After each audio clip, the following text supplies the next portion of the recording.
Dan sebelum saya menyampaikan firman Tuhan, saya ingin menyanyikan sebuah pujian untuk kemuliaan bagi nama Tuhan dan kiranya menjadi berkat untuk saudara-saudara pemirsa.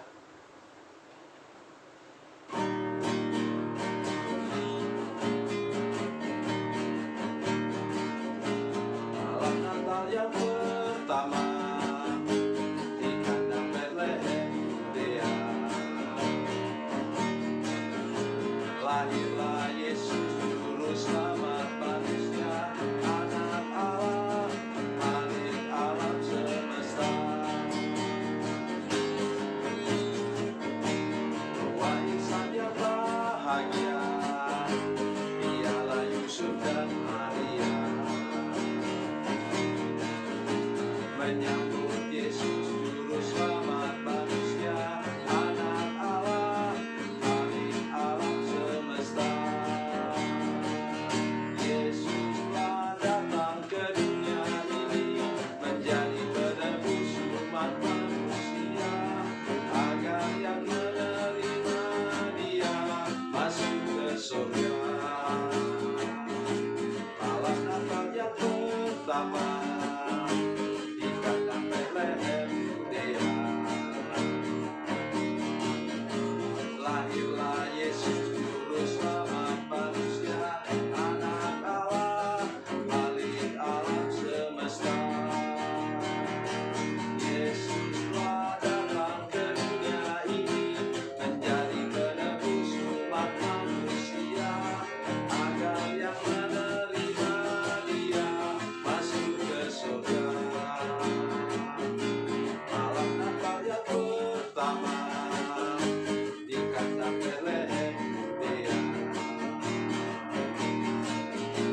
lahirlah Yesus juru selamat manusia, anak Allah, Khalik alam semesta.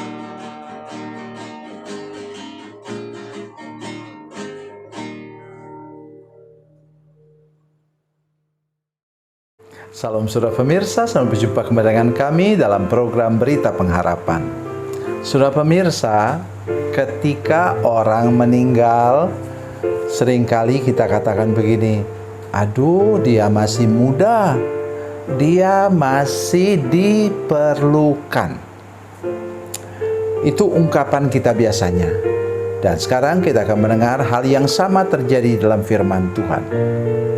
Mari kita berdoa sebelum kita lebih jauh mendengarkan firman Tuhan ini. Bapa, dalam nama Yesus, terima kasih untuk firman Tuhan yang kami dengar sebentar. Tolong kami untuk memahami benar bahwa apa yang Tuhan rencanakan dalam hidup kami itu baik adanya.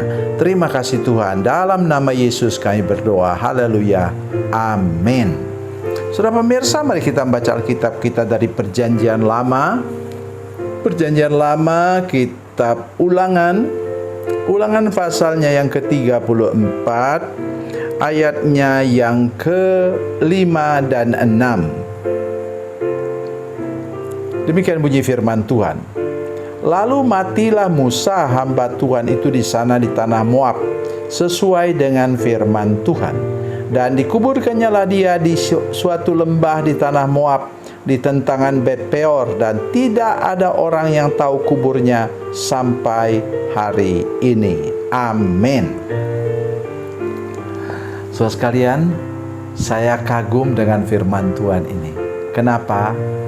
Musa berarti Musa lahir sesuai dengan firman Tuhan. Kalau kita melihat kelahiran Musa, kita bisa salah paham.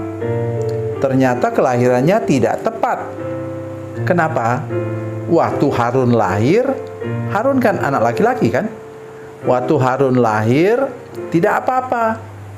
Tetapi begitu Musa lahir, keluarlah aturan bahwa anak laki-laki yang lahir dari orang Israel itu harus dibunuh. Tetapi puji Tuhan, sudah lihat itu. Bidan-bidan yang waktu itu bertugas, mereka takut akan Tuhan. Padahal mereka tidak mengenal Tuhan. Jadi saudara sekalian, mesti kita ingat hal ini dengan baik-baik, bahwa Tuhan sudah mengatur. Maka kalau mau kita pakai kata itu, maka lahirlah Musa sesuai dengan firman Tuhan. Di sini katakan apa? Lalu matilah Musa hamba Tuhan itu di sana di tanah Moab sesuai dengan firman Tuhan. Saya berharap supaya semua pemirsa menyaksikan program ini, semua jemaat yang menyaksikan program ini, dan termasuk saya sendiri, kita berani mengatakan bahwa saya lahir atas kehendak Tuhan, dan saya nanti meninggal pasti sesuai dengan kehendak Tuhan, rencana Tuhan, dan bunyi firman Tuhan.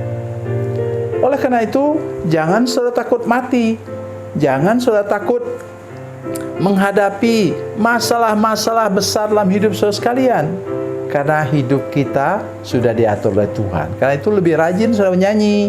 Tiap langkahku diatur oleh Tuhan. Itu luar biasa saudara sekalian. Hal yang berikutnya lagi, dan dikuburkannyalah dia di suatu lembah di tanah Moab, di tentangan Bet Peor, dan tidak ada orang yang tahu kuburnya sampai hari ini. Alasannya kenapa nomor 1? Supaya jangan tempat itu menjadi tempat keramat. Ya, bahaya kalau orang sudah mulai datang ke situ bawa sesajen, aduh, ini sudah sangat bertentangan dengan firman Tuhan. Tapi satu lagi yang lebih penting. Soal lihat, Musa selama 40 tahun itu sibuk memimpin umat Tuhan. Sampai dia ditegur oleh mertuanya sendiri.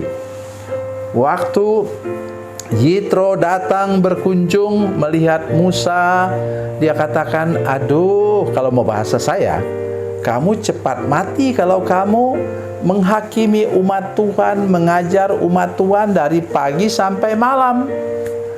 Sekarang pilihlah pemimpin 1000 orang, pemimpin 100 orang, pemimpin 10 orang. Dan kalau mereka tidak bisa menyelesaikan masalahnya, barulah dibawa kepadamu. So, lihat kalimat yang sangat indah dan sangat penting, saudara sekalian, apa? Firman Tuhan di sini mengatakan kepada kita bahwa apa?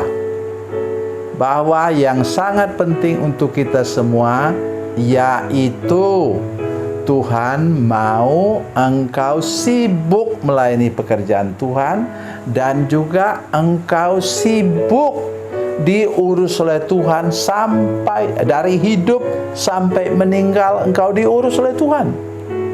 Jadi kita tidak menyamakan diri dengan Musa, tetapi maksud saya ialah Tuhan akan menolong kita untuk sibuk hidup ini, sibuk melayani Tuhan. Dan harapan saya untuk saya sih, ya, nanti Tuhan mengurus sampai saya meninggal. Itu yang harus kita ingat betul-betul hari ini. Jangan pernah melupakannya. Jadi mari terus kita sibuk mengerjakan pekerjaan Tuhan, sibuk mengikuti Tuhan, bahkan sampai kita mungkin lupa kepada rasa capek, rasa lelah, dan Tuhan mau kita hidup mempermuliakan namanya. Tuhan Yesus memberkati, Tuhan Yesus baik. Mari kita berdoa. Bapa, dalam nama Yesus, terima kasih banyak untuk firman Tuhan hari ini.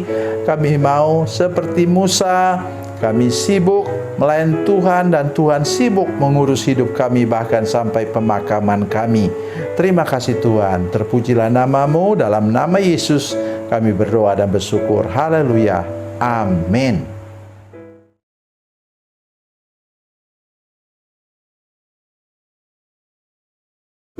Salam saudara pemirsa, mengakhiri program ini saya mohon kepada saudara-saudara pemirsa sekalian untuk bila saudara menyaksikan program ini melalui channel YouTube, maka tekan subscribe dan bunyikan lonceng.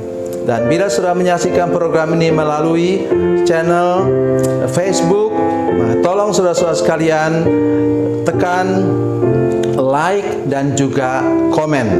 Dan demikian pula bila sudah menyaksikan program Makanan Bergizi hari ini yang tertulis, maka tekan yang sama juga, tekan like dan tekan komen.